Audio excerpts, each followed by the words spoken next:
dan berkas yang dibutuhkan itu apa saja gitu. Mungkin kepada Pak Andi dipersilakan, Pak.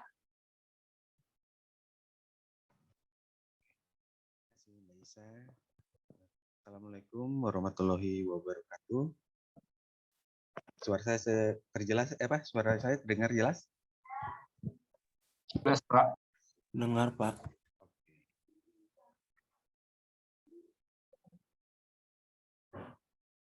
Saya share screen dulu ya. Oke. Sudah terlihat? Sudah, Pak. Oke, ya.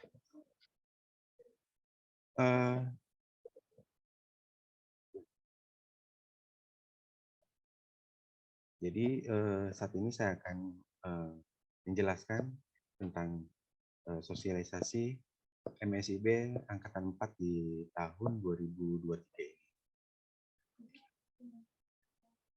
Ya, jadi program magang bersertifikat itu adalah project based learning. Di antaranya ya, mahasiswa diberi proyek nyata yang berdampak pada kinerja perusahaan, bekerja dalam kelompok dan berinteraksi dengan tim di dalam perusahaan. Jadi nanti adik-adik semua itu mempunyai tim masing-masing yang anggotanya itu mungkin dari beberapa perwakilan dari universitas lain ya. Jadi tidak hanya dari Telkom University saja. Kemudian juga dipandu oleh mentor yang merupakan staf profesional dari perusahaan. Jadi satu mentor itu membawahi untuk 10 peserta magang. Kemudian juga peserta magang diberi program magang pembelajaran terstruktur dan berbasis proyek. Kemudian diberikan juga sertifikat industri pada akhir kegiatan magang. Kemudian juga dengan partisipasi mahasiswa di kegiatan magang ini meningkatkan kinerja perusahaan dengan membantu pemenuhan standar perusahaan. Kemudian untuk perbedaannya dengan studi independen adalah learning by doing. Di sini pembelajaran mandiri yang membantu mahasiswa menguasai keahlian atau keterampilan bidang teknologi digital. Kemudian juga terdapat porsi pembelajaran sinkronus untuk mewadahi interaksi dengan pengajar, mentor, dan mahasiswa lain. Sebenarnya prinsipnya hampir sama dengan magang bersertifikat di studi independen ini. Kemudian juga dipandu oleh mentor, sama-sama juga ada mentornya untuk di studi independen ini.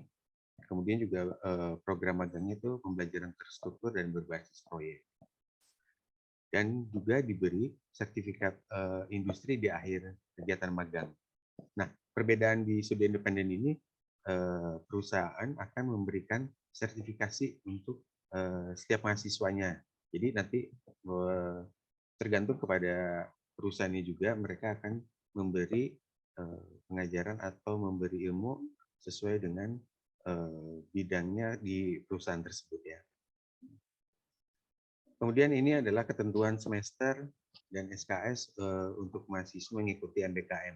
Jadi untuk D3, D4 dan S1 itu batas minimal untuk mengikuti MBKM atau MSIB ini adalah di semester 5. Jadi kalau yang belum, mungkin belum bisa mengikuti ya. Jadi batas minimal itu di semester 5 atau di semester 7. Tapi semua itu juga balik lagi untuk ada izin atau diberikan oleh prodi gitu untuk bisa mengikuti kegiatan ini. Nah, ini adalah untuk mahasiswa peserta MSIB 4 ini adalah berasal dari kampus di bawah Kemendikbudristek. Kemudian tingkat seperti tadi saya sampaikan adalah tingkat mahasiswa itu pada semester 5. Kemudian berkomitmen. Jadi sebelum mengikuti ini harus berkomitmen dulu. Berkomitmen di sini maksudnya adalah untuk mengikuti kegiatan ini dari awal sampai akhir. Jadi jangan sampai di tengah jalan setelah tahu kondisinya, saya mau berhenti, itu tidak boleh ya. Jadi harus benar-benar berkomitmen dari awal untuk mengikuti kegiatan ini hingga selesai. Kemudian juga di sini juga ada daily logbook dan laporan reguler yang harus diisi oleh mahasiswa. Karena kalau ini nggak diisi, nilai tidak akan keluar, atau mungkin juga sertifikat juga tidak akan keluar. Dan perusahaan atau mitra akan memberikan info kepada kami, pihak kampus, memberitahukan bahwa mahasiswa A ini tidak mengisi logbook gitu ya. Jadi tetap dari perusahaan dan dari pihak kampus juga akan memonitor logbook serta laporan reguler ini. Dan laporan ini juga bukan hanya ada di platform kampus mereka, dari pihak kampus pun juga memberikan form logbook isian yang harus diisi oleh mahasiswa, itu logbook mingguan serta laporan akhir bulan. Prinsipnya sih isinya hampir sama. Jadi kita memudahkan kita juga untuk memonitor dan memudahkan mahasiswa untuk mengisikan isian logbook.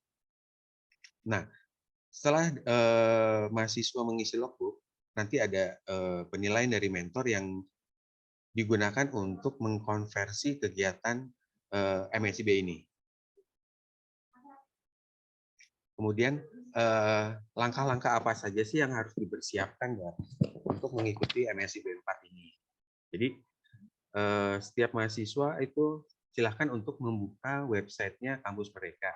Nanti di situ silahkan membuat akun masing-masing, isiannya sesuai isian yang harus diisikan. Kemudian mahasiswa juga harus berdiskusi atau berkomunikasi. Di sini harusnya dosen pembimbing ya dan kaprodi. Jadi mahasiswa menyampaikan saya akan mengikuti misalnya MSIB di perusahaan apa, terus perusahaannya seperti apa. Nanti ada form khusus yang harus diisikan oleh mahasiswa. Nah, form itu adalah salah satunya adalah SR, SPTJM, dan CV. Nah, dalam SR ini mahasiswa harus menyampaikan isian, nanti ada contohnya ya, isian perusahaan yang akan dilamar ya, yang akan didaftarkan nanti untuk kegiatannya. Kemudian di sini adalah pilih MSIB versi terbaikmu. Jadi sekarang ini ada sekitar 400 perusahaan dan berbagai macam lowongan yang bisa kalian pilih. Mungkin kalau untuk yang studi independen, kalau kemarin sih saya cek belum ada ininya ya, belum ada lowongannya. Jadi kamu bisa, nah ya, studi independen sampai saat ini tuh belum ada lowongannya. Jadi nanti kalau yang mau ikut studi independen mungkin bisa menunggu dulu, atau mungkin bisa lebih memilih ke magang bersertifikatnya. Kemudian juga ini persiapan selanjutnya adalah tampilkan kesan terbaik saat interview. Jadi persiapkan diri, terus persiapkan juga perusahaan apa sih yang akan yang memanggil atau yang akan mewawancarai. Jadi harus tahu seluk-beluk perusahaan tersebut ya. Nah ini, persiapkan CV yang terbaik, yang menarik. Di situ perusahaan juga dapat membaca dari pembuatan CV dari masing-masing teman-teman yang akan melamar ya. Di situ nanti ada edukasi background seperti apa, relevan skill-nya seperti apa, terus juga pengalaman organisasinya juga seperti apa. Nah, dalam interview berikan jawaban yang akurat. Jadi tenang saja,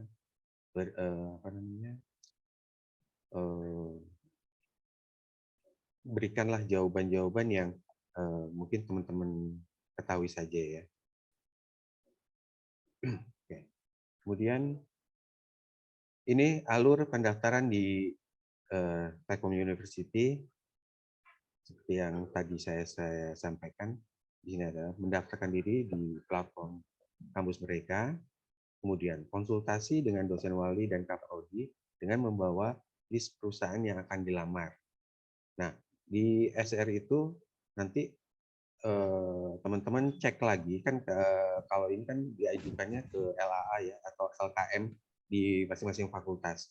Di situ nanti dicek lagi apakah dalam penandatanganan itu ditandatangani oleh dekan, kemudian di atasnya ada paraf dari kaprodinya, kemudian juga ada cap value.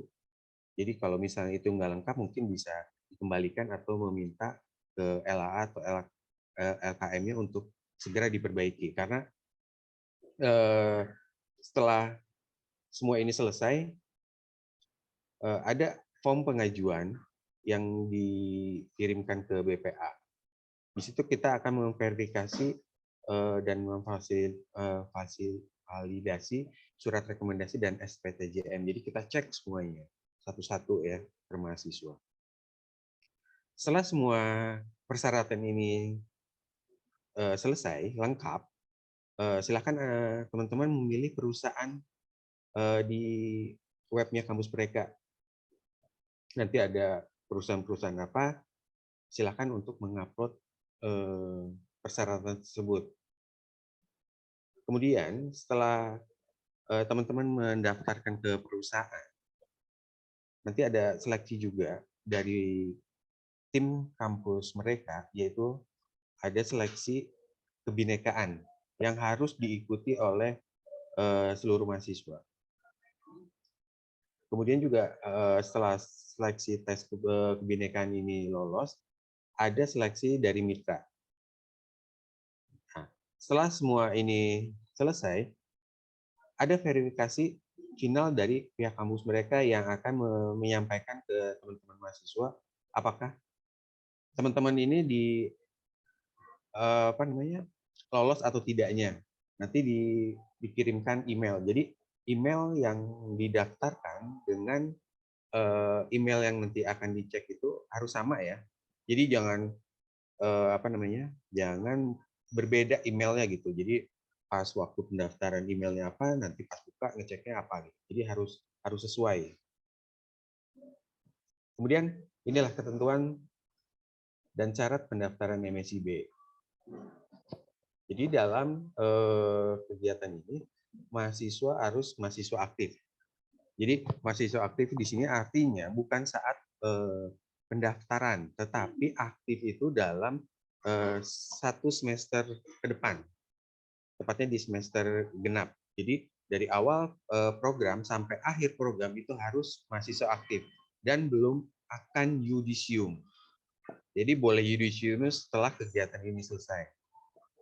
Kemudian batas semester yaitu semester 5 mendapat persetujuan kaprodi yang dibuktikan dengan paraf dan tanda tangan dekan pada surat rekomendasi. Kemudian juga bersedia dan berkomitmen untuk mengikuti kegiatan magang atau studi independen sesuai dengan waktu yang ditentukan. Jadi mungkin nanti waktunya setiap orang atau setiap perusahaan itu berbeda ya. Sesuai jadwal mungkin di awal Februari atau pertengahan Februari mungkin ada teman-teman lain yang mulainya di Maret. Nah, ini mahasiswa yang berstatus registered atau aktif dan sudah lolos kebinekaan dan menerima tawaran mitra itu tidak dapat undur diri. Jadi kalau sudah berstatus aktif atau diterima itu tidak boleh untuk undur diri. Kemudian persyaratan dokumen antara lain adalah CV, KHS, atau transkrip nilai. Ini yang terbaru ya. Jadi bukan untuk yang semester depan, tapi yang terbaru saat ini gitu. Jadi misalnya transkripnya langsung kan bisa bisa langsung diambil dari Grasias. Kemudian dapat surat rekomendasi dengan para kaprodi yang kemudian ditandatangani oleh dekan. Nah, ini untuk link surat rekomendasinya, kemudian juga ada surat tanggung jawab mutlak atau SPTJM. Ini untuk linknya, silahkan untuk mendownload di webnya BPA. Kemudian juga bisa melampirkan juga sertifikat pengalaman organisasi. Ini sebetulnya opsional, tapi sebaiknya jika pernah memiliki atau pengalaman di organisasi atau kegiatan apapun yang mungkin meningkatkan nilai jual mahasiswa, boleh dilampirkan. Kemudian ini ada untuk template-nya yang di webnya kampus mereka itu, Telkom University di BPA itu ada di OneDrive. Jadi harus menggunakan email Telyu ya, email student. Kemudian pengajuan SPTJM itu sampai tanggal 19 Januari jam 23.59. Jadi untuk batas pendaftaran di kampus mereka itu tanggal 20 Januari. Kita cut untuk pengajuan itu di tanggal 19 Januari ya, karena membutuhkan proses untuk pendatangan direktur akademik. Kemudian ini adalah timeline MSIB. MSIB itu dibuka mulai tanggal 15 Desember 2022 hingga 20 Januari 2023. Nah, di sini mahasiswa bisa mendaftar serta melengkapi administrasi yang harus dikumpulkan. Jadi dokumennya harus lengkap ya. Kemudian di tanggal 20 Desember 2022 sampai 31 Januari 2023 itu adalah seleksi mahasiswa. Mitra menyeleksi mahasiswa. Kemudian di minggu ketiga Januari adalah survei kebinekaan. Ini wajib diikuti oleh seluruh mahasiswa yang mendaftar MSIB 4 ini. Kemudian di minggu keempat Februari ini ada pengumuman seleksi mahasiswa. Mitra akan mengumumkan mahasiswa untuk yang lolos seleksi ya. Jadi kemarin itu kita juga dari PIC kampus mereka juga menyampaikan bahwa yang didahulukan itu yang diterima. Kemudian 16 Februari adalah pelaksanaan kegiatannya. Nah, ini mungkin setiap mahasiswa akan berbeda waktu kegiatan pelaksanaannya. Kemudian, nah ini adalah template surat rekomendasi angkatan 4 di tahun 2023 ini ya. Jadi berbeda dengan angkatan sebelumnya, dan diharapkan juga mahasiswa menggunakan template yang terbaru. Kita tidak akan memproses atau misalnya nanti setelah diterima sudah menggunakan misalnya angkatan yang angkatan 3 atau yang sebelumnya itu akan digugurkan secara otomatis ya. Nah di sini, mahasiswa harus mengecek kelengkapan pengisian yang nanti diberikan ya. Jadi Bandung, tanggalnya tanggal berapa, diisi dengan lengkap. Dicek juga ini ada para kaprodinya tidak, tanda tangan dekan, kemudian dengan cap Telyu, kemudian juga ada nama dekannya. Ini adalah daftar program yang akan dilamar mahasiswa pada angkatan 4 di tahun 2023 itu. Nah, untuk cara pengisian ini bagaimana sih? Nah, kan nanti kelihatan ya, setelah buka webnya kampus mereka itu ada nama perusahaannya, program magang yang dipilihnya apa, studi impendennya apa, terus gambaran program rincian kegiatan perusahaannya seperti apa, kompetensinya apa, kriteria pesertanya apa. Maksud daftar ini dibuat adalah untuk memudahkan dosen pembimbing dan dosen wali dan kaprodi tidak perlu lagi membuka-buka webnya kampus mereka. Jadi sudah dapat melihat dari masing-masing mahasiswa yang mengajukan. Kemudian ini adalah template SPTJM untuk angkatan 4. Perbedaannya itu di tahun sebelumnya itu yang menandatangani itu adalah Warek 1. Untuk tahun atau angkatan 4 ini ditandatangani oleh direktur akademik. Jadi untuk SPTJM ini prosesnya itu ada di BPA. Nanti bisa dilihat juga di webnya BPA pengajuannya itu seperti apa. Nah, ini adalah alur pengajuan SPTJM-nya itu seperti ini kalau ada bisa teman-teman lihat di webnya BPA. Jadi ada template-nya seperti apa. Nah, di dalamnya itu ada pengisian data lengkap. Untuk infonya juga ada di Instagram BPA. Di situ harus menggunakan materai dan tanda tangan basah mahasiswa. Jadi jangan tanda tangan itu jangan scan ya. Jadi mahasiswa itu harus tanda tangan asli. Kemudian juga ditandatangani oleh orang tua. Upload juga bukti vaksin. Minimal vaksin itu vaksin ketiga ya, minimal. Karena di angkatan 4 ini akan lebih banyak kegiatannya itu onsite. Jadi tidak terlalu banyak untuk online-nya karena sekarang sudah mulai banyak perusahaan yang sudah mulai onsite. Kemudian upload surat rekomendasi dengan para kaprodi dan tanda tangan dekan. Nah, jika surat rekomendasi ini tidak lengkap, setelah kita verifikasi akan kita kembalikan sampai semuanya itu lengkap. Bukti vaksin lengkap, surat rekomendasinya lengkap, SPTJ-nya juga lengkap. Nah, untuk SPTJM, mohon dibuat sesuai format yang kita berikan ya. Jadi format penamanya itu MSB 4, NIM, nama lengkap, prodinya apa, kemudian SPTJM. Ini harus seperti ini. Jika tidak akan kami proses. Dan di-scan menggunakan scanner ya. Jangan menggunakan foto dari HP atau scanner dari HP karena tidak jelas. Setelah mahasiswa atau teman-teman mengajukan mengupload SPTJM ini, nanti akan mendapat ID pengajuan. Nanti bisa ngecek teman-teman di webnya BPA itu statusnya seperti apa. Nah, ini salah satunya atau beberapa yang kenapa sih SPTJM itu ditolak? Karena tidak menggunakan format SPTJM terbaru dari BPA, masih menggunakan yang lama. Nah, ini yang seperti saya tadi sampaikan, menggunakan scanner dari ponsel itu tidak dibenarkan ya, harus menggunakan alat scanner. Harus jelas, tidak gelap atau tidak buram, tidak miring juga. Kemudian juga tanda tangan dan materai tidak sesuai dengan ketentuan. Jadi jangan sampai menggunakan materai bentuk foto gitu ya.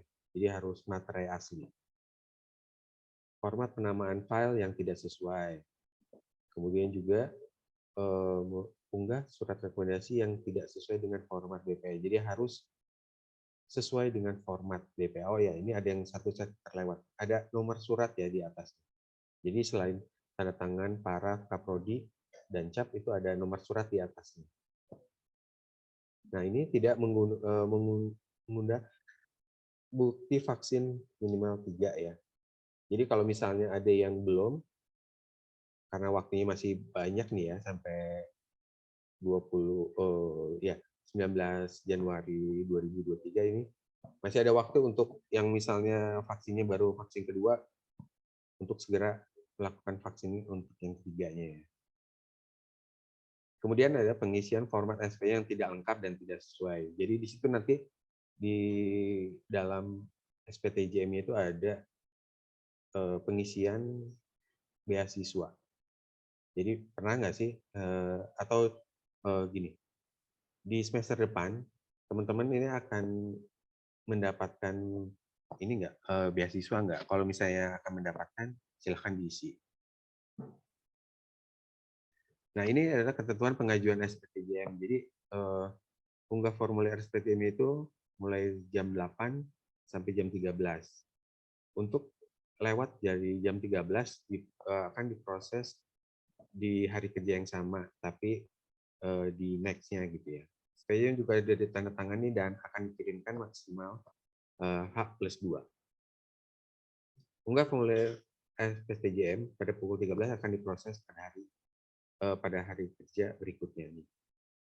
Jadi untuk kita juga ada catatan Sabtu Minggu tetap kita proses, tapi untuk pendatangannya sesuai dengan hari kerja ya. Nah ini pengecekan status dokumen. Jadi mahasiswa akan mendapatkan ID pengajuan untuk SPTJM itu, jadi bisa mengecek misalnya kalau yang udah itu kami kirimkan melalui email. Kemudian juga pengecekan dapat dilakukan di halaman dokumen di webnya BPA. Kemudian bisa dilakukan pengecekan itu setelah 60 menit setelah mendapatkan ID pengecekan.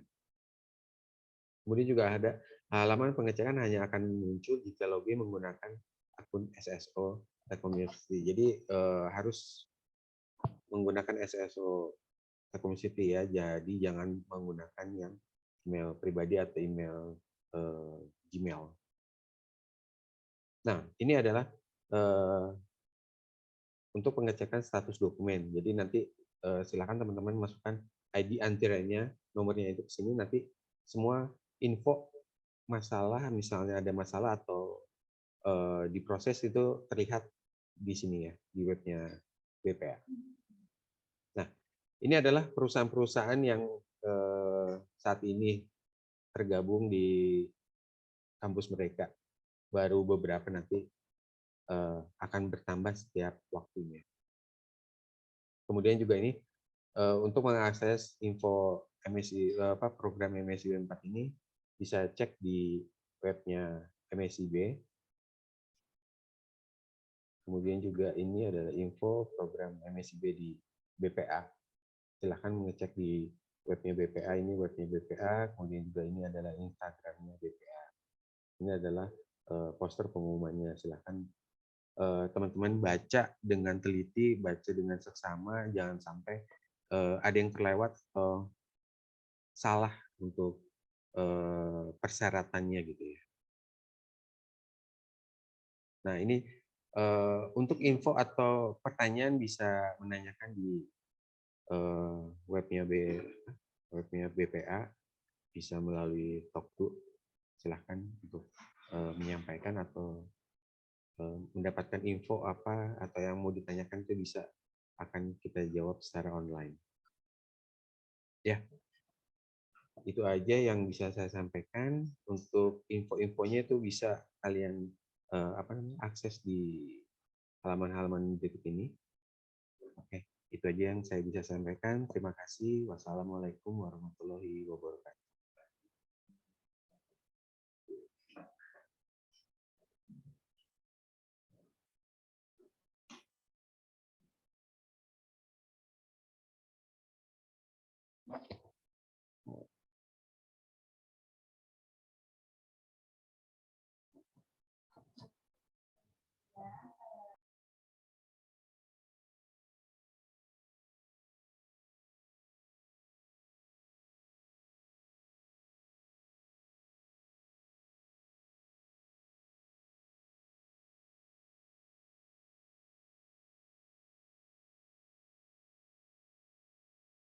Kak, mohon maaf Kak, masih di mute. Mohon maaf. Ya, sekian informasi dari Pak Andi terkait dengan program MSIB 4 ini. Mungkin bagi teman-teman di sini yang sudah mau mendaftar atau sudah mempersiapkan berkas-berkasnya dan masih ada kebingungan, masih mau bertanya, kami persilahkan sesi diskusi dan tanya jawab. Jadi teman-teman yang ingin bertanya mungkin atau yang tadi sudah dijelaskan masih ada yang kurang jelas atau mau memastikan nih berkas saya udah benar belum ya, atau saya sudah bisa belum ya untuk mendaftar, seperti itu. Mungkin di sini bagi teman-teman yang mau bertanya bisa raise hand. atau mungkin ada yang malu, boleh juga di kolom chat ya. Oke, kita mulai dari yang raise hand dulu ya, dari Muhammad Rizky Firdaus. Boleh, Rizky? Ya, perkenalkan nama saya Muhammad Rizky Firdaus dari Angkatan 20. Izin bertanya, untuk MSIB ini, kalau saya lihat kemarin itu magangnya banyak yang offline ya. Itu bagaimana jika saya daftar magang offline, tapi di sisi lain saya masih ada kuliah di semester 6 gitu. Itu sistemnya bakal gimana? Mungkin itu dan terima kasih.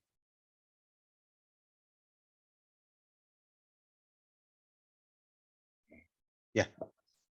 Nah, kalau misalnya masih ada kegiatan perkuliahan, mungkin bisa disampaikan juga. Tadi kan saya sudah sampaikan bahwa silakan untuk dikomunikasikan dengan dosen wali dan kaprodinya. Ya, terdengar suara saya?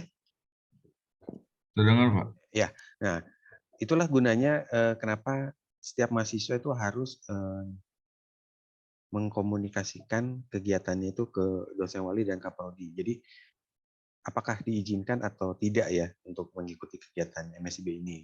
Jadi nanti misalnya kalau masih ada kuliah, itu seperti apa gitu. Silakan disampaikan saja gitu. Ya, Oke, mungkin seperti baik. itu. Oke, baik, Pak. Terima kasih, Pak. Jadi sebelum mendaftar, diharapkan teman-teman di sini sudah koordinasi dulu ya dengan dosen wali dan juga kaprodi terkait nanti proses perkuliahannya seperti apa, begitu ya Pak ya. Ya, oke, terima kasih Rizky. Kita ke pertanyaan selanjutnya dari Nahid. Baik, terima kasih. Sebelumnya perkenalkan nama saya Ahmad Nahid Mali dari Angkatan 2020. Saya ingin bertanya untuk pengajuan surat itu kan tadi diberitahuan untuk tanda tangan mahasiswa itu harus berupa tanda tangan basah. Namun apakah tanda tangan orang tua juga harus merupakan tanda tangan basah? Soalnya kan kalau orang tua ada yang di luar kota gitu juga. Dan untuk pertanyaan kedua itu, untuk yang menggunakan e-materai itu, tanda tangannya di e-materainya atau di sebelahnya. Karena kalau misalkan saya cari itu ketentuan tanda tangan e-materai sendiri itu di sebelah e-materainya, bukan di e-materainya, karena materai tersebut berupa barcode. Terima kasih. Ya, jadi untuk tanda tangan orang tua yang berbeda kota itu boleh digital. Jadi nggak harus basah juga. Kecuali kalau misalnya dekat atau satu rumah dengan orang tua harus basah ya. Tapi kalau misalnya berbeda kota, karena di sininya misalnya mahasiswanya ngekos itu harus bisa untuk digital. Kemudian untuk e-materai untuk tanda tangannya memang harus di sebelahnya. Jadi jangan menimpa e-materainya karena nanti kita akan cek juga untuk apa validasi e-materainya, apakah itu asli atau tidak. Itu sih. Baik, terima kasih Pak atas jawaban. Ya, sama-sama. Baik, terima kasih. Oke, kita ke pertanyaan selanjutnya dari Muhammad Syariful Umam. Boleh, silahkan. Ya, baik, terima kasih. Perkenalkan nama saya Muhammad Syariful Umam, saya dari Teknologi Informasi Angkatan 2020. Jadi untuk yang tadi sempat di-mention untuk yang di bagian nomor surat, itu nanti kan SPDJM-nya kan akan ditolak kalau seandainya nggak ada nomor suratnya. Nah, untuk mengisi itu bagaimana? Sama tadi saya nanya untuk bagian yang di IPK, itu kan nanti yang terbaru. Kalau seandainya sekarang kan ya masuk semester 5, tapi kan masih belum ada nilai yang muncul karena kan masih belum sampai pertengahan, sampai akhir, sampai UAS. Itu bagaimana? Terus mungkin. Terima kasih. Oke. Untuk IPK dulu ya. Untuk IPK serta nilai atau jumlah SKS-nya itu tetap masih menggunakan yang terbaru. Karena kan nggak mungkin menggunakan yang nanti ya. Jadi menggunakan IPK dan jumlah SKS saat ini gitu. Dan tadi satu lagi pertanyaan sebelumnya itu apa? Untuk nomor suratnya itu yang mengisi. Ya, untuk nomor surat itu kan karena ada tanda tangan dekan dan para Kaprodi itu kan di masing-masing fakultas ya. Jadi nanti dari fakultasnya yang memberikan nomor suratnya. Jadi nanti teman-teman mahasiswa udah dapat lengkap nomor surat serta tanda tangan dan capnya gitu. Jadi mungkin yang saya tahu itu di masing-masing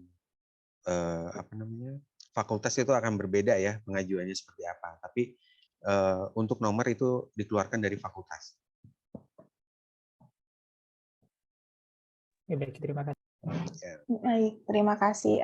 Mungkin kita ini juga ya diinfokan juga untuk teman-teman mungkin yang bingung IPK-nya mau ditulis yang mana gitu, karena IPK-nya kan IPK terbaru.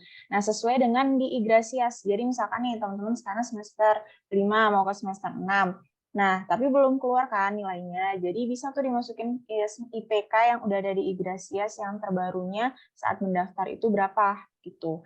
Karena nanti IPK-nya juga akan terupdate di web kampus Merdeka sesuai dengan yang sudah dilaporkan ke PD Dikti gitu. Begitu ya Pandi ya. Ya. Mungkin bisa membantu buat karena di kolom komen juga masih ada nih teman-teman yang bertanya mungkin jadi sudah terjawab ya untuk pertanyaannya. Kita lanjut ke pertanyaan selanjutnya dari Bayu Rizky Ramadhani, dipersilakan. Punten Pak, izin bertanya. Untuk mengajukan surat berkas-berkas MSB itu kan tertanda itu konversi 20 SKS ya Pak. Nah, untuk mata kuliah yang terkonversi 20 SKS itu apa di awal atau setelah dari program MSIB ini berakhir, Pak? Nah, itulah gunanya kenapa setiap mahasiswa harus berkomunikasi dengan dosen wali dan Kaprodi. Karena untuk konversi itu dari prodi ya, prodinya masing-masing. Jadi di situ nanti dan prodi juga sudah mengetahui konversi mata kuliah apa saja yang bisa dikonversikan. Jadi pada intinya mahasiswa harus melaporkan kegiatannya. Jadi misalnya setelah di awal sudah melaporkan dan nanti setelah diterima pun mahasiswa harus melaporkan bahwa saya diterima berkegiatan magang atau studi independen di perusahaan apa gitu ya. Jadi kan itu nanti buat pengisian perwalinya di semester depan untuk pengisian mata kuliahnya. Jadi sebenarnya sih udah jelas ya di masing-masing prodi akan dikonversikannya seperti apa gitu. Ya, itu aja Mas. Baik Pak, terima kasih. Dan ya. Izin bertanya kembali Pak. Untuk yang di surat pertanggungjawaban mutlak itu materai asli 10.000. Nah, untuk materai aslinya berarti dalam bentuk materai asli lalu ditempel ya Pak? Iya, betul. Materai asli langsung ditempel, kemudian ditandatangani dengan tanda tangan basah. Tepat di materainya atau di bawah materai? Di sampingnya aja, jadi sebagian ada yang kena, sebagian lagi keluar materai. Baik Pak, terima kasih Pak. Baik, terima kasih Bayu. Mungkin boleh tolong di-mute dulu yang belum bertanya. Oke, jadi buat teman-teman kita menginformasikan kembali untuk konversi mata kuliah atau konversi SKS, teman-teman di sini bisa koordinasi terlebih dahulu saat mendaftar agar Kaprodi dan dosen walinya sudah tahu pemetaan mata kuliah mana yang akan dikonversikan.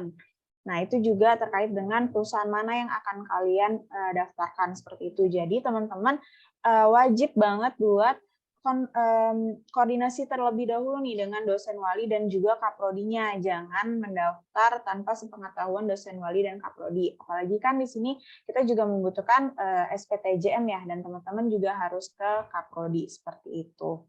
Baik Pak, kita akan ke pertanyaan selanjutnya. Sebelum kita ke pertanyaan yang di kolom chat, satu lagi ada yang raise hand dari Amelia Rosa da Silva. Dipersilahkan. Oke, selamat pagi Pak. Izin bertanya, kan di surat yang SR ini kan ada tulisan daftar program yang dilamar mahasiswa. Sedangkan perusahaan di kampus Merdeka itu belum semuanya keluar. Itu apakah tetap diisi atau kita kosongin aja untuk melakukan pengajuan ke Kaprodi? Ya, jadi untuk pengisian itu tetap harus diisi. Kemudian misalnya setelah pengisian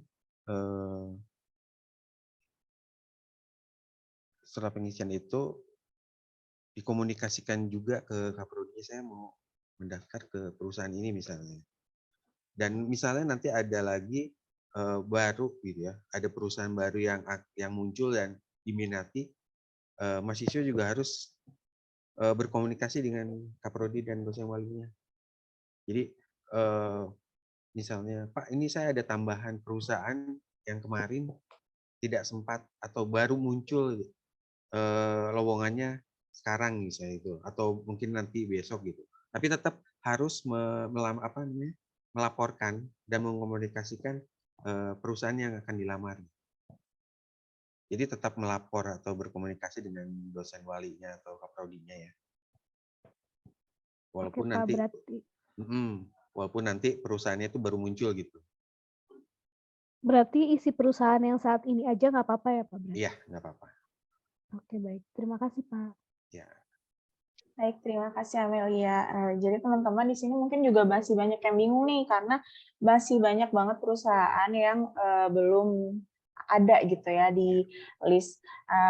Kalau misalkan mungkin teman-teman di sini udah ada perusahaan yang diincar gitu, tapi belum buka, bisa juga menunggu karena masih banyak banget perusahaan yang belum membuka listnya seperti itu. Tapi kalau misalkan teman-teman memang sudah ada perusahaan yang dituju, boleh langsung mendaftar. Takutnya nanti teman-teman jadi kayak, oh ini udah buka, daftar lagi, ini udah buka, daftar lagi, kayak gitu, tanpa sepengetahuan dari Kaprodi. Jadi kalau misalkan mau mendaftar di perusahaan yang lain, dikonfirmasi terlebih dahulu ya ke Kaprodinya. Jadi Kaprodi itu bisa tahu gitu, jangan yang didaftar A, tapi nanti tiba-tiba teman-teman didaftarnya diterimanya B gitu. Padahal teman-teman konfirmasi ke Kaprodinya itu di perusahaan A, seperti itu. Oke, baik, kita lanjut ya ke pertanyaan yang ada di kolom chat.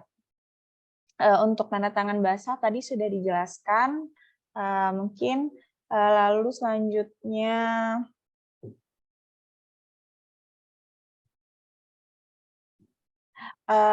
selamat pagi Pak, izin bertanya mengenai surat rekomendasi, apa diperbolehkan untuk mendaftar lebih dari satu posisi atau perusahaan?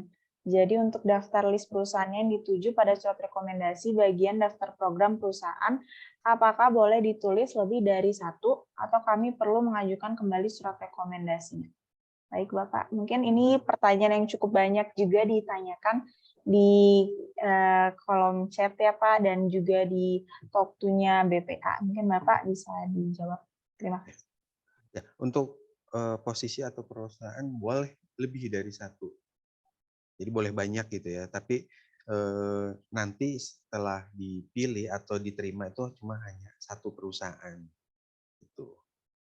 Jadi nanti setelah perusahaan misalnya menerima gitu ya dari Mbak Mutiara ini, diberi waktu 3 hari untuk menentukan apakah diambil atau tidak. Jadi misalkan Mbak Mutiara ini melamar 5 perusahaan, kemudian 3 diantaranya itu meloloskan. Nah, dari 3 perusahaan ini nanti diberi waktu 3 hari untuk menentukan perusahaan mana yang akan dipilih gitu. Jadi harus memilih satu perusahaan yang akan dipilih. Jadi kalau untuk melamarnya sih boleh sebanyak-banyaknya perusahaan. Tapi dengan data yang lengkap ya. Jadi untuk memudahkan Kaprodi dan dosen walinya mengecek perusahaan ini seperti apa gitu. Pak, izin untuk di surat rekomendasinya kan ada daftar list perusahaannya ya, dan surat rekomendasi itu nanti bakal disubmit ke mitranya. Nah, untuk di list itu apakah kita boleh melis perusahaan yang lain? Soalnya kan nanti disubmitnya ke mitra yang ditujukan. Sementara kita mendaftarnya lebih dari 5 mitra misalnya gitu Pak. Atau perlu mengajukan surat rekomendasi yang baru. Jadi satu perusahaan cukup satu surat saja. Oh enggak. Jadi untuk upload ke itunya tetap sesuai yang diajukan saja. Jadi nggak usah satu juga nggak apa-apa. Misalnya ada daftarnya berapa, misalnya 5 atau beberapa perusahaan, itu tidak apa-apa. Berarti tidak apa-apa ya Pak, walaupun beda perusahaan dan beda posisi, tapi suratnya cukup satu ya Pak? Iya, betul. Oke, terima kasih Pak. Ya, sama-sama.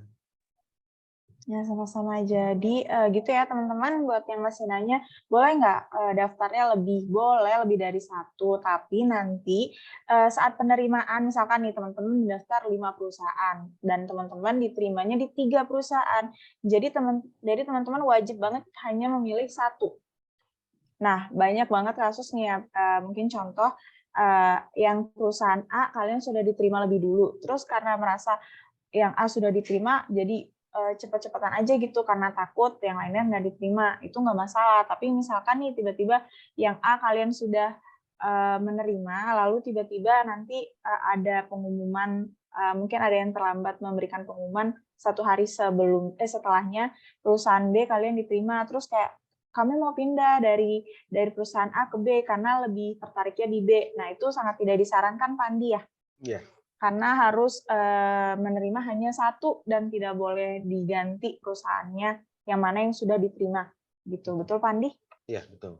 Ya, baik, terima kasih Pak Andi dan terima kasih Mutiara untuk pertanyaannya. Lanjut kita ke pertanyaan, oke ini, bagaimana dengan mahasiswa yang terlanjur mendaftar akun Kampus Merdeka menggunakan akun non-kampus, Pak? Apakah tidak apa-apa menggunakan itu saja? Ya, kalau sudah terlanjur sih tidak apa-apa ya. Cuma nanti sewaktu mengecek juga harus menggunakan email yang didaftarkan itu. Dia harus selalu ngecek email itu untuk apakah diterima atau tidak gitu oleh perusahaan. Seperti itu sih, Mbak. Baik, terima kasih Pak.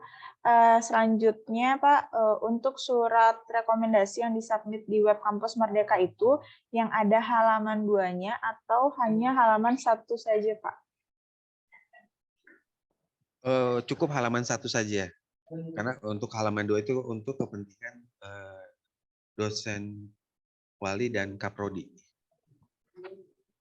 Baik Pak, jadi hanya halaman 1-nya saja Pak ya? Ya, benar.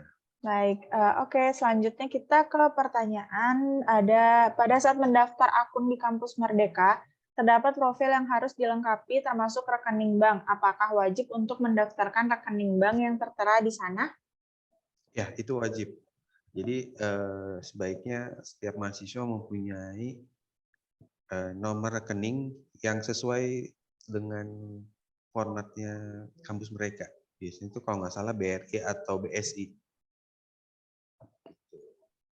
Jadi sebaiknya mumpung waktunya juga masih banyak, silakan untuk membuat. Dan sekarang juga bisa online kok. Online tuh. Jadi nggak mesti datang ke banknya kalau misalnya tidak sempat. Jadi buat teman-teman yang belum ada rekening BRI atau BSI ya Pak ya, mungkin bisa dipersiapkan terlebih dahulu gitu. Jadi biar tidak nanti mendadak karena biasanya saat penerimaan itu dari perusahaan sudah meminta nomor rekening gitu. Jadi buat teman-teman mungkin biar tidak, mungkin ada yang nggak mau ribet atau ada yang nggak mau nanti di akhir-akhirnya jadi lama harus ngurus ini itu, mungkin bisa dipersiapkan juga dari sekarang gitu. Oke, terima kasih Pak untuk jawabannya. Kita akan ke pertanyaan selanjutnya. Dari ini boleh Pak, untuk surat rekomendasi dan SPTJM yang ditulis semester 5 atau 6 ya.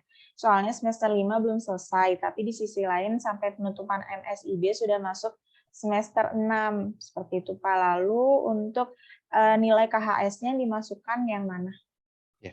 Jadi untuk nilai KHS, jumlah SKS, dan semester itu yang terbaru, yang saat ini ya. Nanti ada apa namanya di web atau di IG-nya BPUPST itu, BPA itu sudah dijelaskan dengan sangat jelas bahwa itu yang terbaru. Seperti itu sih Mbak. Jadi buat teman-teman bisa dicek di Igrasiasnya yang terbarunya karena kan saat ini pun belum ada KHS terbaru ya karena kita juga belum menyelesaikan semester 6. Jadi semester 5 mungkin itu jadi bisa dipakai dulu ya KHS saat ini yang terbaru di Igrasiasnya. Nanti biasanya juga dari perusahaan itu akan update kok. Jadi saat kalian sudah diterima nanti akan ada verifikasi berkas lagi. Nah, itu akan diminta kembali biasanya KHS SKS yang terbarunya setelah berakhirnya semester 5 tersebut gitu. Oke, Pak, ini ada pertanyaan lagi nih Pak dari Liana. Untuk mata kuliah di prodi akuntansi yang bisa dikonversi itu berada pada semester 7. Apabila magang di semester 6, apakah tetap bisa dikonversi, Pak? Nah, ya. Itulah gunanya untuk berkomunikasi dengan dosen wali dan kaprodi. Coba disampaikan, karena kan konversi juga adanya di prodi ya. Jadi sebaiknya silakan untuk komunikasi dengan dosen wali dan kaprodinya saja. Ya, baik. Jadi buat teman-teman, kami ingatkan kembali untuk pengkonversian SKS dan mata kuliah itu bisa dikoordinasikan ke dosen wali dan juga kaprodi, gitu. Karena kebijakannya ada di prodinya untuk mata kuliah mana yang bisa dikonversi, mata kuliah mana yang bisa dilakukan secara online atau offline. Mungkin tadi ada yang bertanya. Itulah kenapa sebelum mendaftar pastikan kalian sudah dikonfirmasi oleh kaprodinya dan juga dosen walinya, seperti itu. Baik, Pak, kita ke pertanyaan selanjutnya. Misal nomor rekening BRI itu terhubung dengan akun Dana, apakah boleh dihubungkan, Pak? Ya, boleh saja itu. Karena yang terpenting sih memiliki rekening dan yang sesuai saja gitu. Jadi misalnya BRI-nya mau dikonekin dengan Dana itu tidak apa-apa. Yang penting rekeningnya BRI atau BSI ya, Pak ya? Ya, betul. Baik, di sini teman-teman. Jadi rekeningnya wajib BRI atau BSI ya? Ya. Oke. Oke, Pak, kita ke pertanyaan selanjutnya ya, Pak. Ini apakah kita bisa mendaftar di 2 program magang dan studi independen atau hanya bisa pilih salah satu? Terima kasih. Kalau memilih untuk melamar boleh di magang atau di studi, tapi untuk pengambilan akhirnya itu hanya satu kegiatan saja. Jadi buat teman-teman mungkin yang masih bingung atau ada yang belum mengerti atau mungkin ada yang masih boleh nggak ya daftar di 2 program seperti itu. Kalau mendaftar boleh mendaftar ya Pak ya. Tapi kalian hanya boleh mengambil satu program MBKM saja di satu semester seperti itu. Jadi misal kalian mendaftarnya ada yang program magang sama studi independen, tapi yang mana nih yang mau diambil? Misal keterima dua-duanya. Jadi hanya boleh satu, tidak boleh dua-duanya diambil dalam satu semester seperti itu. Atau misal ada yang mengambil program MBKM lain. Misalkan ada yang mengambil program pertukaran mahasiswa gitu. Boleh mengambil program pertukaran mahasiswa, tapi berarti nanti misalkan kalian diterima di program studi independen atau di program magang, berarti tidak boleh diambil gitu. Jadi tidak boleh bebarengan di dalam satu semester. Misalkan kalian sekarang sudah keterima studi independen, terus kalian masih pengen magang, boleh nanti ikut program magangnya tapi di semester depan gitu ya. Jadi teman-teman tidak boleh mendaftar program tidak boleh melaksanakan program MBKM lebih dari satu di dalam satu semester gitu ya teman-teman ya. Jadi kalau misalkan sudah terdaftar di satu program dan sudah diterima, fokuslah di program yang sudah diambil tersebut begitu. Baik, mungkin tambahan juga mungkin Mbak Isa ya. Iya, boleh Bapak. Jadi setiap mahasiswa yang mengikuti kegiatan MBKM atau kegiatan magang apapun, baik itu dari kampus atau mandiri, untuk segera melaporkan ke prodinya masing-masing dan melaporkan juga ke BPA ya. Betul. Agar tetap dianggap ya Pak, takutnya ya, nanti betul. Sudah mendaftar tidak ada laporan ke prodi, terus lalu tiba-tiba nanti di akhir minta konversi. Ya. Prodinya bingung, BPA-nya juga kalian tidak ada namanya di daftar, tapi tiba-tiba meminta untuk konversi mata kuliah atau SKS seperti itu. Jadi biarpun kalian sudah diterima, tolong tetap segera melapor ya ke prodi dan juga ke BPA. Seperti itu. Nanti melaporkannya di awal ya, jangan di akhir atau di tengah-tengah. Jadi sudah diterima nih, udah fix diterima, udah tanda tangan segala macam ya Pak ya. Bisa langsung konfirmasi. Nah konfirmasinya berupa apa? Nanti biasanya kita tuh menyediakan form ya Pak ya. Jadi nanti kita menyediakan nih buat teman-teman yang diterima seperti itu, dan kita juga ada grup Telegramnya. Jadi tetap aja standby di Instagram maupun web BPA ya untuk informasi-informasi lebih lanjut. Baik, kita ke pertanyaan selanjutnya. Jika saya mengikuti pada semester 8 tetapi tidak ada yang bisa dikonversi, itu bagaimana, Pak? Nah, ya itu, silahkan komunikasi dengan Kaprodi dan dosen walinya. Apalagi di semester 8 sedikit rentan untuk ikut kegiatan sebenarnya ya. Kecuali tidak ada rencana untuk yudisium, mungkin bisa mengikuti. Tapi balik lagi sih, untuk perizinan diperbolehkan atau tidak itu kembali lagi dari prodinya masing-masing. Itu sih. Ya, jadi buat teman-teman yang sekarang di semester akhir dan mungkin hanya sisa tugas akhir aja, mungkin banyak teman-teman di sini juga, itu dikonfirmasi dulu ke Kaprodinya, apakah diperbolehkan untuk ikut atau tidak. Karena biasanya semester akhir itu sudah rentan kan ya, jadi biasa difokuskan untuk menyelesaikan skripsi atau tugas akhirnya. Dan kembali lagi ke persyaratan dari MSIB itu, bahwa saat program berlangsung, teman-teman di sini tidak akan yudisium. Gitu. Jadi saat kalian sedang melaksanakan program ini, kalian tuh masih berstatus mahasiswa aktif. Bukan di tengah-tengah, nanti misalkan kalau misalkan mahasiswa akhir, takutnya nanti di tengah-tengah tiba-tiba kalian yudisium, tiba-tiba wisuda, padahal belum menyelesaikan itu, kayak gitu. Nah, itu sangat tidak diperbolehkan. Jadi di awal biasanya juga perusahaan itu mewanti-wanti yang seperti itu ya Pak ya, agar tidak ada kejadian nanti tiba-tiba di tengah kegiatan si mahasiswanya ini sudah yudisium atau sudah wisuda, karena nanti statusnya sudah bukan mahasiswa aktif dari Telkom University lagi. Begitu. Jadi buat teman-teman di sini yang semester 8 atau mungkin yang memang sudah semester akhir dan ingin cepat lulus, bisa dikonsultasikan dulu ke Kaprodinya ya. Baik, terima kasih. Dan di akhir juga biasanya perusahaan ada keterlambatan memberikan nilai gitu. Jadi jangan sampai baru selesai magang, hari berikutnya saya mau sidang gitu kan, harus ada nilai akhirnya. Itu juga ya, betul. Tidak bisa memburu-burui perusahaan juga nih untuk nilai seperti itu. Jadi buat teman-teman yang tadi yang dibilang Pak Andi, kalau misalkan tiba-tiba setelah itu pengen langsung daftar, kan nilainya harus keluar dulu.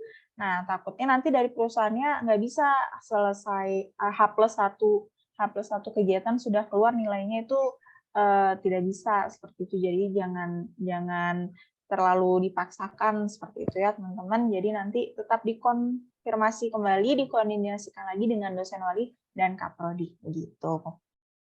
Baik Pak, kita ke pertanyaan selanjutnya ya Pak. Jika mendaftar Bangkit 2022, apakah masih bisa mendaftar MSIB program magang atau studi independen? Intinya sih boleh, tapi tetap harus mengikuti satu kegiatan. Jadi harus memilih mau Bangkit. Jadi Bangkit juga sebenarnya bagian dari studi independen gitu. Bagian dari MSIB 4 ini gitu. Jadi untuk program Bangkit itu. Dan juga mungkin sebagai info tambahan juga untuk yang mengikuti, misalnya di sini ada teman-teman yang mengikuti program Bangkit dan sudah lolos, tetap harus membuat surat rekomendasi dan SPTJM, karena mahasiswa tersebut juga harus mendaftar ke webnya kampus mereka gitu. Jadi dua dokumen itu emang harus tetap dibuat gitu, jangan sampai tidak membuat. Selain ada dokumen lain itu dari Bangkit itu ada surat komitmen ya. Jadi untuk Bangkit, khusus untuk Bangkit itu ada 3 surat, yaitu surat komitmen, surat rekomendasi, dan SPTJM. Sebagai info tambahan. Baik, begitu. Jadi yang ikut program Bangkit itu sudah termasuk MBKM ya Pak ya? Ya, betul. Begitu. Jadi dipilih salah satu, soalnya nanti jadinya keteteran teman-teman. Kan maksimal konversi SKS itu 20 SKS ya. Nanti kalau misalkan lebih, nah dikonversinya kemana gitu. Jadi nanti dari prodinya sendiri pun bingung, kesulitan, kita pun dari BPI juga seperti itu. Jadi satu aja ya teman-teman ya, nanti bisa ikut di program selanjutnya gitu. Oke, selanjutnya berarti yang ditulis di surat rekomendasi dan SPT jam semester ini yang semester 5 ya? Iya, yang semester 5, yang sekarang. Yang ada di Grasias aja pokoknya ya, di Grasias yang terbaru. Gitu. Mungkin ada yang mau bertanya lagi, teman-teman? Dari yang tadi sudah dijelaskan oleh Pak Andi dan sesi tanya jawab dari teman-teman yang lain. Mungkin masih ada yang belum paham. Oke, ini Pak, ada pertanyaan. Untuk CV itu dibuat secara formal atau kreatif ya Pak? Dan untuk yang jurusan desain, apakah mencantumkan portofolio di CV juga? Atau nanti ada tempat pengumpulannya sendiri? Ya, untuk CV, kalau untuk saat ini sih lebih ke kreatif ya. Jadi tidak ada CV formal untuk saat ini. Jadi perusahaan juga sudah membebaskan mahasiswa untuk membuat CV sekreatif mungkin. Yang penting isinya jelas, isinya dapat dapat mudah dibaca juga. Kemudian juga misalnya ada portofolionya mungkin itu lebih bagus ya, karena akan menjadi nilai tambah untuk mahasiswa. Jadi untuk peluang diterimanya juga semakin besar ya. Itu sih. Baik Pak, jadi untuk CV teman-teman dibebaskan ya, dibebaskan membuat CV sekreatif mungkin sesuai yang teman-teman bisa dan teman-teman paham gitu dengan CV-nya. Asalkan CV-nya itu mencakup nih semua teman-teman kelebihan teman-teman gitu. Jadi ada poin-poin dari teman-teman yang dapat perusahaan ambil begitu. Nah untuk portofolio mungkin bisa langsung dilampirkan saja Pak ya di CV ya Pak untuk portofolio gitu, atau mungkin bisa linknya kan mungkin ada beberapa sekarang portofolio udah bisa online ya, jadi bisa dicantumkan untuk link portofolionya di mana begitu di CV-nya. Oke, selanjutnya Pak ada pertanyaan dari Mahira, misal pendaftaran di semester 6 kan ada matkul metode penelitian. Apakah matkul tersebut termasuk yang dikonversi, sedangkan penting untuk skripsi? Itu bagaimana ya Pak? Nah, ya itu. Silahkan komunikasikan dengan dosen wali dan kaprodinya. Apalagi ini untuk skripsi ya, jadi ya sebaiknya diobrolkan dengan kaprodinya atau dosen wali. Ya, apakah bisa dikonversikan? Gitu, sebenarnya untuk mata kuliah konversinya itu sudah ada nanti di masing-masing prodi itu sudah ada kok. Gitu ya, baik. Jadi mungkin teman-teman di sini yang lagi mau skripsi gitu kan ya, masih bingung, itu kembali lagi teman-teman dikoordinasikan lagi ke kaprodi dan dosen walinya, karena masing-masing prodi itu mata kuliah yang bisa dikonversinya berbeda-beda dan gitu ya. Jadi kalian bisa nih tanyakan mungkin saat mau mendaftar, dikoordinasikan dulu, Bu, saya mau mendaftar MSIB program ini, seperti itu. Saya mau mendaftar program magang atau saya mau mendaftar studi independen.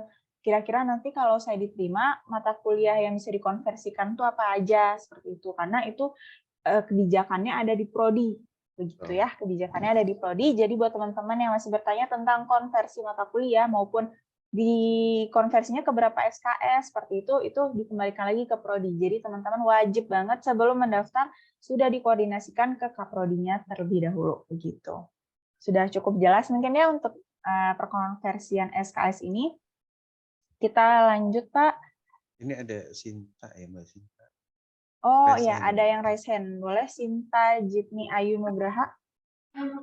Baik, selamat pagi. Saya Sinta. Gini Pak dan Bu, saya mau tanya kan tadi di semester 8 tuh masih boleh mengikuti asal syaratnya tidak mengikuti yudisium di tengah di tengah masa magang itu. Nah, kan kalau misalkan mahasiswa semester 8 itu biasanya kan SKS-nya sudah full ya Pak, maksudnya kayak sudah tinggal TA aja gitu. apakah nggak jadi apakah boleh kalau kita ikut magang itu cuma ya kita ingin ikut pengalaman kerja gitu, bukan untuk konversi gitu. Seperti itu, Pak. Terima kasih. Ya. Nah, tadi sudah saya sampaikan ya, sebaiknya dikomunikasikan ke dosen wali dan kaprodinya, atau bisa juga untuk mengikuti kegiatan magang yang lain selain MSIB gitu. Di kami juga kan ada FHCI, PMNB, FHCI ya, atau magang yang lain gitu. Tapi intinya sih sebaiknya disampaikan saja ke dosen wali dan kaprodinya kondisinya seperti apa gitu, apakah diizinkan atau tidak gitu. Karena kan salah satu syarat untuk mengikuti kegiatan kan harus izin kaprodi dan dosen wali. Itu sih yang terpentingnya. Gitu, baik, begitu Sinta bagaimana? Sudah jelas? Jelas, terima kasih. Ya, sama-sama. Jadi buat teman-teman tadi yang masih bertanya juga mungkin, jadi untuk mahasiswa yang tingkat akhir nih yang sisa TA aja, wajib ya, bukan hanya mahasiswa tingkat akhir aja sih, untuk semuanya wajib banget kalian koordinasi terlebih dahulu ke dosen wali dan kaprodi, karena yang lebih tahu untuk mata kuliah dan untuk kegiatan perkuliahan teman-teman itu dosen wali dan kaprodinya begitu. Jadi misalkan teman-teman boleh nggak ya daftar, nah itu dari prodinya membolehkan apa enggak. Kalau misalkan tidak membolehkan, berarti ada sesuatu nih dari teman-teman mungkin yang persyaratannya kurang, atau mungkin mata kuliahnya sudah cukup, atau seperti apa, mungkin kayak gitu, itu dari prodinya. Jadi kalian bisa konsultasi dan koordinasikan ke prodi terlebih dahulu begitu ya. Baik, kita ke pertanyaan selanjutnya. Pak, untuk mahasiswa semester 5 akhir dianjurkan untuk ikut MSIB, program magang atau studi independen, Pak? Ya, itu dia. Balik lagi.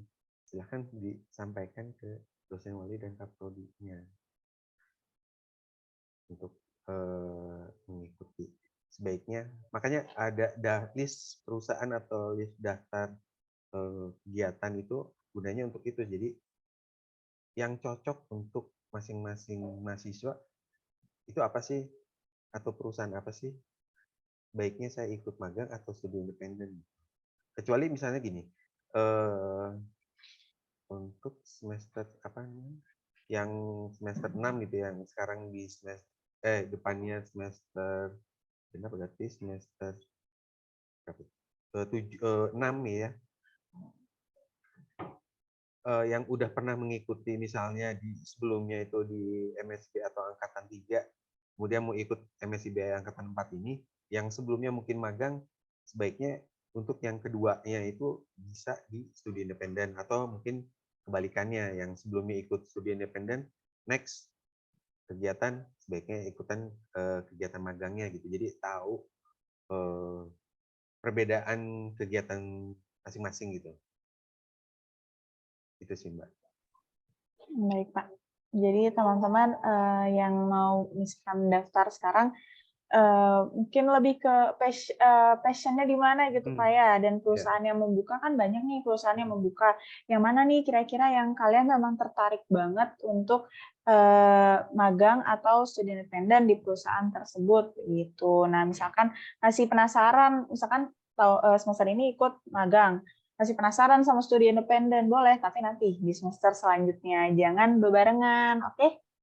Baik, kita ke pertanyaan selanjutnya, Pak. Apabila mengikuti magang MSIB ini di semester 6, lalu mengikuti magang mandiri di akhir semester 6, itu apa diperbolehkan, Pak?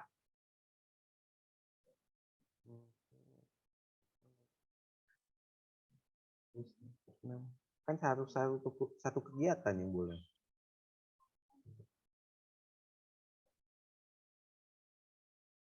Mungkin maksudnya magang mandiri ini di luar MBKM gitu ya? Mungkin OCA Trisata bisa iya betul, gitu. Nah, sebaiknya sih yaitu komunikasi dengan dosen wali dan kaprodi. Jadi misalnya kalau ada beberapa kasus kemarin mengikuti atau pengakuan SKS-nya mungkin kurang dari 20, Kemudian untuk memenuhi SKS-nya itu, tapi nanti ya cuma satu, maksudnya jadi setelah beres kegiatan baru boleh ngikutin magang mandirinya, jadi nggak boleh berbarengan. Jadi di satu waktu itu hanya mengikuti satu kegiatan magang. Intinya sih itu nggak boleh ikut 2 atau lebih kegiatan magang. Itu sih. Jadi menyelesaikan dulu satu programnya ya Pak ya, baru lanjut ke program yang lain gitu teman-teman. Mungkin di sini misalkan ada yang mau KP, kerja praktek, ditanyakan dulu ke Kaprodinya untuk kerja praktiknya bagaimana. Jika teman-teman di masa itu, di waktu itu masih mengikuti MSIB gitu ya. Atau apakah mungkin diselesaikan dulu MSIB-nya baru KP gitu atau bagaimana. Nah, itu pentingnya kita koordinasi nih ke prodi gitu. Karena juga di angkatan 4 ini juga kegiatannya lebih banyak onsite ya. Jadi kan nggak mungkin juga buat mahasiswa membelah diri sewaktu-waktu. Ya, satu ikut sini kan nggak mungkin gitu. Betul. Baik teman-teman, kita ke pertanyaan selanjutnya. Apakah boleh mengikuti magang MSIB di batch 4 ini jika telah ikut magang MSIB di batch 3, Pak? Iya, itu dia. Silahkan komunikasikan dengan dosen wali dan prodi. Sebenarnya kalau misalnya baru ikut kemarin 1, untuk yang sekarang sih masih boleh ya. Cuma silahkan untuk dikomunikasikan kembali. Baiknya seperti apa gitu. Terus kondisi di semester genapnya mata kuliahnya apa aja. Jadi ada baiknya untuk dikomunikasikan, untuk kan dosen wali dan kaprodi juga akan memberikan yang terbaik untuk mahasiswanya ya, tidak memberatkan gitu. Terus ya. Gitu. Jadi teman-teman kembali lagi ya, saat mau mendaftar konfirmasi lagi ke prodi, boleh nggak nih Bu, Pak, saya ikut MSIB lagi begitu. Takutnya dianggap yang kemarin sudah cukup gitu. Ada juga prodi yang kayak hanya memberikan yang ini sudah cukup seperti itu, atau ada juga prodi yang silahkan gitu. Tapi di sini teman-teman untuk diketahui ya Pak ya, mungkin kita memberikan informasi tambahan juga bahwa untuk mengikuti program MBKM itu maksimal 2 semester Pak ya. Yeah. Jadi hanya mengikutinya 2 semester saja teman-teman. Misal nih kalian semester 5 sudah ikut program magang, semester 6 ikut kampus mengajar mungkin, atau pertukaran mahasiswa, atau studi independen. Nah, nanti di semester 7 sudah habis Pak ya waktu untuk ikut program MBKM-nya. Jadi maksimal teman-teman ikut program MBKM itu hanya 2 semester saja untuk program MBKM eksternal. Gitu. Jadi buat teman-teman lebih baik dikonfirmasi dulu ya ke masing-masing prodinya seperti itu. Oke, mungkin ini ada pertanyaan lagi Pak, untuk pengajuan SPTJM kapan ya Pak SPTJM-nya keluar kalau sudah isi di form? Nah, untuk keluar kan ini kita validasi dulu ya kelengkapannya apakah sesuai atau tidak. Itu sih. Kalau misalnya sudah ya butuh waktu dan kita akan proses sih. Nanti bisa dicek di dokumen yang tadi saya share ya. Untuk nomornya berapa, nomor SPTJM-nya itu. Jadi nanti kelihatan informasinya seperti apa gitu, apakah sesuai atau tidak gitu. Apa yang harus diperbaiki. Nah, jadi mungkin teman-teman di sini ada yang baru join juga. Kami informasikan kembali ya terkait untuk pengajuan SPTJM. Jadi buat teman-teman yang mau mengajukan SPTJM, teman-teman bisa cek di webnya BPA ya, bpa.telkomuniversity.ac.id. Nanti di situ ada form SPTJM-nya juga, tolong di-download. Nah, untuk di-upload juga ada di situ ya Pak ya, sudah ada link pengajuannya. Setelah teman-teman mengupload, nanti akan ada status, jadi akan muncul tuh, akan dikirim ke email kalian, nomor SPTJM kalian. Nomor berapa nih nomor antrian SPTJM saya? Nah, itu bisa kalian cek di web BPA. Nanti kalian bisa menuliskan nomor SPTJM-nya berapa. Di situ ada statusnya, apakah statusnya diterima, ataukah perlu revisi, atau statusnya ditolak, seperti itu. Itu nanti ada keterangan dan ada statusnya di sana. Jadi teman-teman kalau bisa dan seharusnya tetap dicek secara berkala status SPTJM-nya seperti apa, karena kita perlu proses untuk meminta tanda tangannya, dan kita juga cek nih teman-teman SPTJM-nya satu-satu, apakah materainya sudah benar, apakah tanda tangannya sudah lengkap, atau formatnya sudah lengkap juga, karena beberapa kasus formatnya ternyata tidak mengikuti format yang sudah diberikan, seperti itu, atau mungkin ada juga yang tanda tangannya tidak sah, seperti itu teman-teman ya. Jadi dipastikan lagi teman-teman sudah membaca alur panduan SPTJM-nya, itu juga sudah ada di web BPA ya teman-teman. Mungkin setelah ini teman-teman bisa langsung nih cek web BPA .telkomuniversity.ac.id ya teman-teman. Juga izin saya share screen. Boleh Bapak. Informasi juga teman-teman, misalkan tanggal penutupannya tanggal 25, teman-teman jangan uploadnya tanggal 25 ya. Iya, kita ada prosesnya soalnya, jadi teman-teman nggak bisa upload langsung jadi, itu nggak bisa teman-teman ya. Kita semua ada prosesnya, ada validasinya. Jadi buat teman-teman mohon banget dibaca itu hamin berapa untuk upload gitu kan ya. Jadi kalau misalkan penutupannya tanggal 25, tolong dari jauh-jauh hari teman-teman udah mengupload gitu form SPTJM-nya untuk kami validasi seperti itu dan kami proses ya. Dan juga misalkan ada revisi, segera langsung dibenarkan revisiannya. Jadi itulah kenapa teman-teman harus tetap cek status di web BPA untuk form SPTJM-nya. Nah, ini untuk pengajuan serta dokumen-dokumen template-nya di web BPA. Jadi nanti tampilannya seperti ini ya. Nah, untuk mengeceknya nanti ada keluar tampilan seperti ini. Jadi harus loginnya menggunakan email value ya. Kemudian nanti akan muncul, nah ini nomor antrian. Nanti setiap yang mengajukan SPTJM itu mendapatkan nomor antrian. Silakan untuk mengeceknya di sini. Setelah itu nanti informasi atau surat rekomendasi sesuai atau tidak sesuai akan terlihat keterangannya, apa yang harus diperbaiki, terus tanda tangan direktur apakah diproses atau tidak. Nanti terlihat seperti ini sih. Ya, itu aja sih Mbak. Baik, mungkin sudah cukup jelas ya teman-teman untuk proses pengajuan SPTJM-nya. Oke, mungkin kita akan beralih ke penanya yang sudah raise hand. Boleh Ayu Puspita, jurnalis Utami, dipersilakan. Selamat pagi, apa suaranya kedengeran? Ya, sudah terdengar. Untuk perihal rekening bank, tadi kan yang di akun Kampus Merdekanya itu adanya BRI dan BSI, dan kebetulan BSI itu hanya untuk region apa wilayah yang bagian Aceh. Dengan untuk kasus mahasiswa yang di luar Aceh itu bagaimana ya Pak? Karena kan itu kan dikhususkan untuk yang khusus Aceh kalau di akunnya. Sedangkan pasti ada mahasiswa di luar Aceh sudah memiliki akun BSI. Ini harus membuat akun BRI kah seperti itu? Makasih Pak. Oh ya, terima kasih. Sebetulnya sih untuk akun bank itu boleh BSI, boleh BRI. Jadi kalau misalnya di luar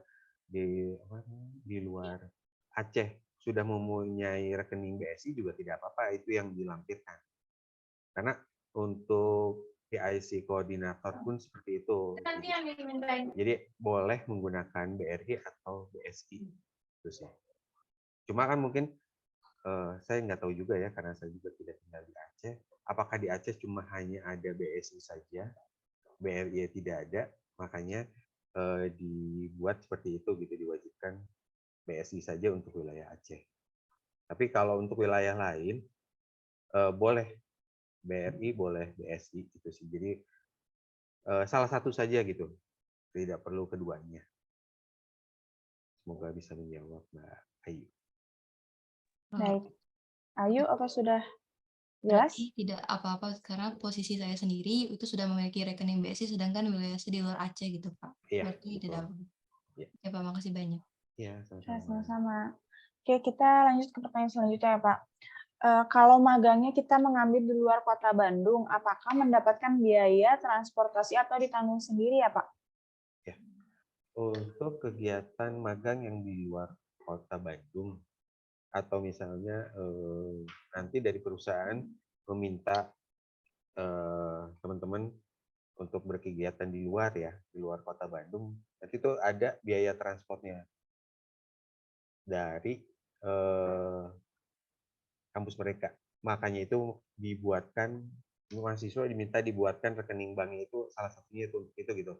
Atau juga kadang dari pihak kampus mereka atau pihak perusahaan sudah menyiapkan akomodasi atau tiket tergantung keberangkatannya dari mana ya. Seperti pengalaman di MSI B3 yang lalu, untuk luar wilayah atau wilayah luar pulau, seperti dari misalnya dari Sumatera atau Kalimantan dengan pesawat. Tapi kalau misalnya dari Bandung ke Jakarta, pesertanya dari Bandung itu bisa menggunakan kereta api.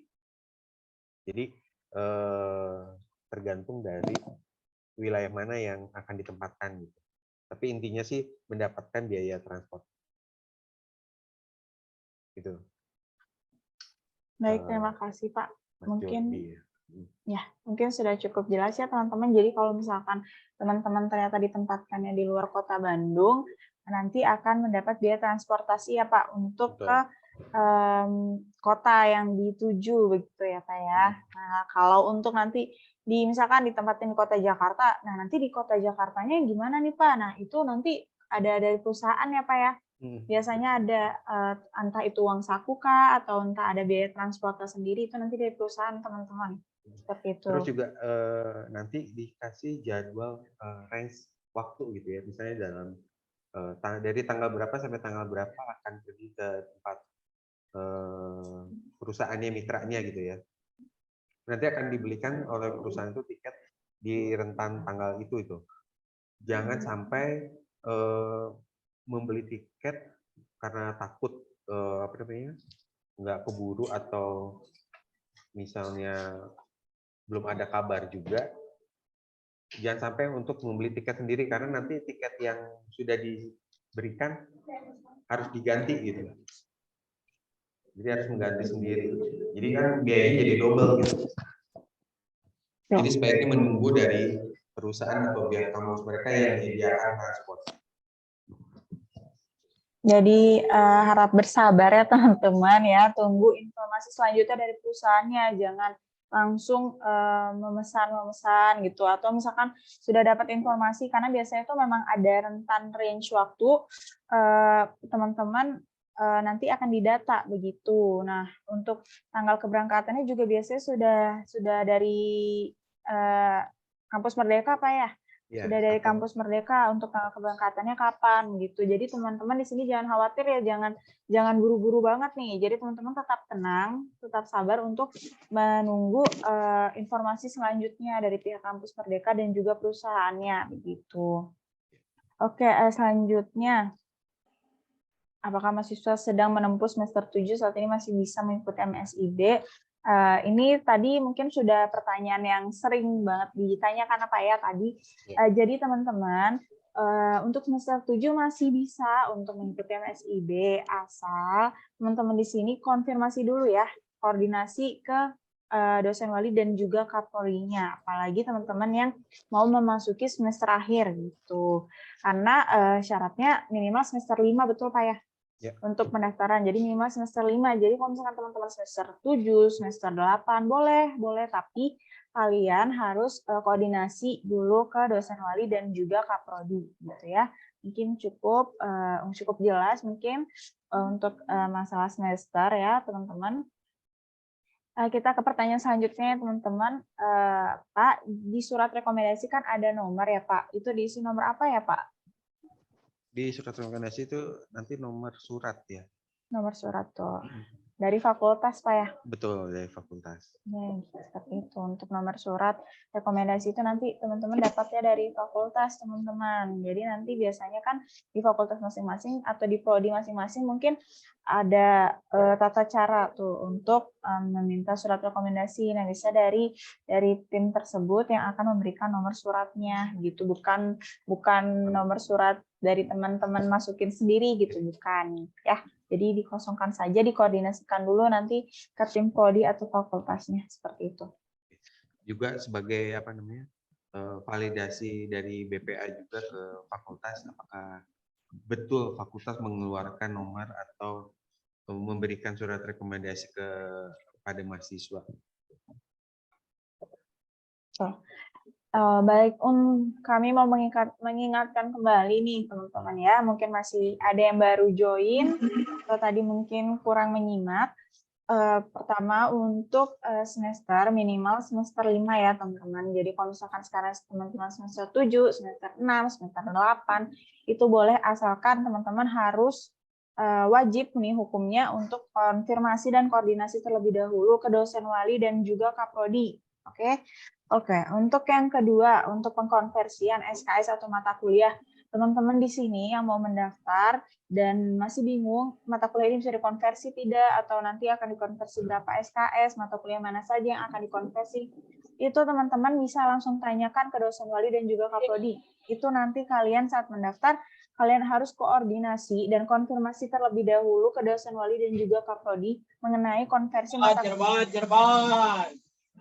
SKS teman-teman ya, seperti itu. Lalu untuk misalkan semester ini sudah mendaftar program magang, semester ini mau daftar studi independen boleh nggak? Tidak disarankan ya teman-teman. Jadi satu semester hanya boleh mengikuti satu program saja. Jadi dipilih mau ikut program magang atau program studi independen, atau mau ikut program MBKM yang lainnya seperti kampus mengajar, pertukaran mahasiswa, atau kuliah atau KKN. Itu kalian pilih salah satu ya, tidak boleh bebarengan, Nanti kalau misalkan kalian masih mau ikut di semester selanjutnya, seperti itu. Oke. Lalu untuk surat rekomendasi tadi juga sudah dijelaskan, nomor surat rekomendasi itu ada di fakultas ataupun prodi. Jadi nanti teman-teman bisa langsung koordinasi nih ke tim fakultasnya. Kemudian untuk surat SPTJM alurnya bagaimana? Teman-teman bisa langsung baca di web bpa.telkomuniversity.ac.id ya. Di situ nanti teman-teman ada format SPTJM dan juga link untuk menguploadnya. Lalu kalian akan dapat nomor SPTJM kalian, itu yang akan kalian cek di status di web BPA ya teman-teman. Jadi tolong dicek secara berkala untuk status SPTJM-nya, apakah ada revisi ataukah misalkan ternyata ada kesalahan formnya, seperti itu nanti akan ada keterangannya teman-teman ya. Jadi teman-teman mohon dibaca baik-baik gitu dan jangan buru-buru ya, karena kita masih ada proses teman-teman, kita ada proses pengecekan, ada proses validasi juga, dan untuk tanda tangan direktur akademik begitu teman-teman ya. Oke Pak, kita akan ke pertanyaan selanjutnya ya Pak. Mungkin terakhir ya. Ya, mungkin ini pertanyaan terakhir ya teman-teman. Kalau misalkan ada yang belum jelas mungkin bisa dibaca nih web BPA-nya, atau mungkin ini nanti akan di-share kok. Ini nanti akan di-share recordnya di YouTube BPA. Jadi nanti teman-teman bisa cek di YouTube-nya BPA Telkom University juga. Ada juga di web bpa.telkomuniversity.ac.id ya teman-teman. Jadi misalkan ada yang kelewat atau mungkin masih belum paham juga mungkin, atau masih ada yang bingung, bisa juga tanya langsung di talk to-nya web bpa.telkomuniversity.ac.id. Teman-teman bisa langsung tanya di sana ya. Baik, untuk SPTJ mungkin tadi sudah kami jelaskan ya Jordi, bisa dicek di web BPA Jordi. Untuk bank, untuk bank mungkin ada yang kelewat juga, bank itu wajib BRI atau BSI. Jadi kalau teman-teman tidak punya BRI atau BSI, teman-teman diharapkan untuk membuat akun rekening BRI atau BSI terlebih dahulu, ya. Atau misalkan teman-teman sekarang mager nih buat bikin, ya nggak apa-apa, tapi nanti saat sudah diterima itu teman-teman harus membuat gitu. Jadi teman-teman bisa pilih mau buat sekarang atau buat nanti gitu. Untuk buatnya sekarang udah ada di mobile kok. Jadi bisa lebih mudah ya teman-teman ya. Jadi untuk rekening teman-teman BRI Bank Rakyat Indonesia atau BSI ya teman-teman. Baik, terima kasih. Oke Pak, mungkin satu pertanyaan lagi ya Pak ya? Boleh. Mungkin Pak Andi bisa memilih pertanyaannya di kolom chat.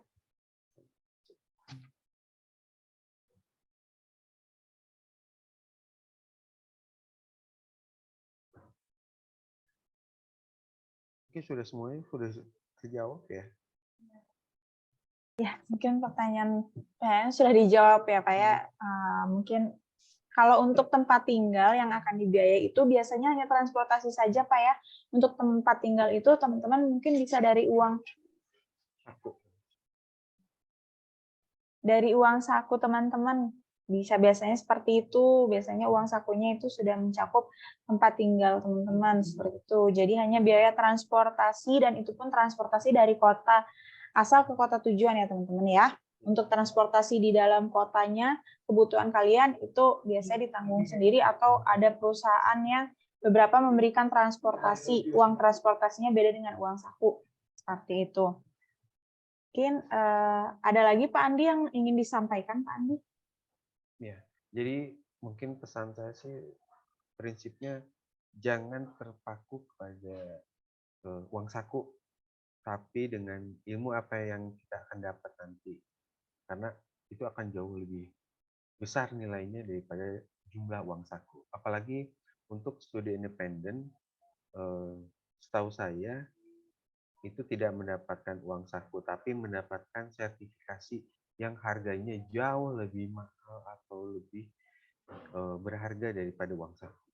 Karena sertifikasi itu kan lumayan juga, dan juga perusahaan memberikan ilmu secara cuma-cuma ya kepada mahasiswa untuk bekal mahasiswa di masa depannya.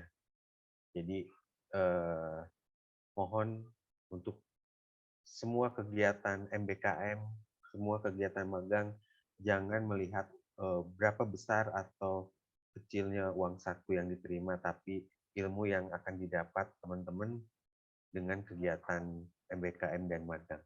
Itu aja sih. Terima kasih Mbak. Baik, terima kasih Pak Andi. Mungkin saya mau memberikan informasi tambahan ya buat teman-teman yang mau upload SPTJM. Kan itu berkasnya di-scan. Mohon di-scan-nya yang layak gitu. Karena beberapa ya Pak ya, sebelumnya tuh ada yang hanya berupa foto atau scan-nya itu miring, tidak jelas. Nah, itu tuh nanti akan ada tuh teman-teman informasinya di status itu. Jadi diharapkan teman-teman scan-nya mohon yang lebih proper ya. Dan juga misalkan nih teman-teman nge-scan-nya pakai aplikasi, tolong tulisan aplikasinya itu dihilangkan gitu. Jadi misalkan banyak contohnya, misalkan contoh ya pakai aplikasi Cam Scanner kan biasanya ada di bawahnya tuh ada tulisannya tuh Cam Scanner. Nah itu tolong jangan yang ada tulisannya begitu ya.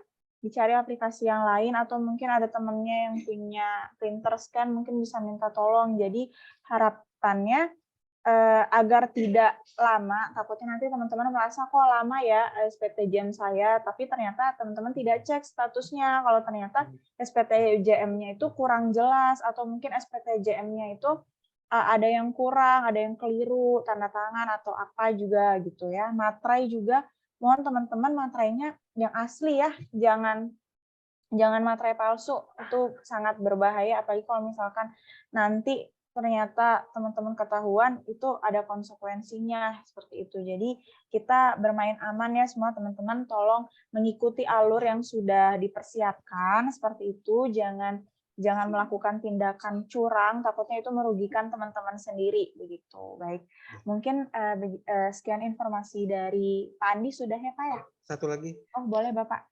Jadi kalau sudah diterima MBKM atau kegiatan magang, mohon melaporkan serta meminta dosen pembimbing akademiknya ke prodi. Jadi setiap kegiatan itu harus ada dosen pembimbing akademiknya ya. Tolong disampaikan saja, nanti dari Prodi akan memberikan dosen pembimbing untuk teman-teman semua. Itu aja sih tambahannya. Baik, terima kasih Pak. Nah, ya seperti teman-teman tadi, dosen pembimbing ya. Jadi itu kenapa kalian harus lapor ke BPA, harus lapor ke Prodi. Jadi Prodi bisa menyiapkan dosen pembimbingnya. Karena kalau kalian tidak lapor, nanti tiba-tiba saat penulisan laporan itu kan diminta tanda tangan dosen pembimbing.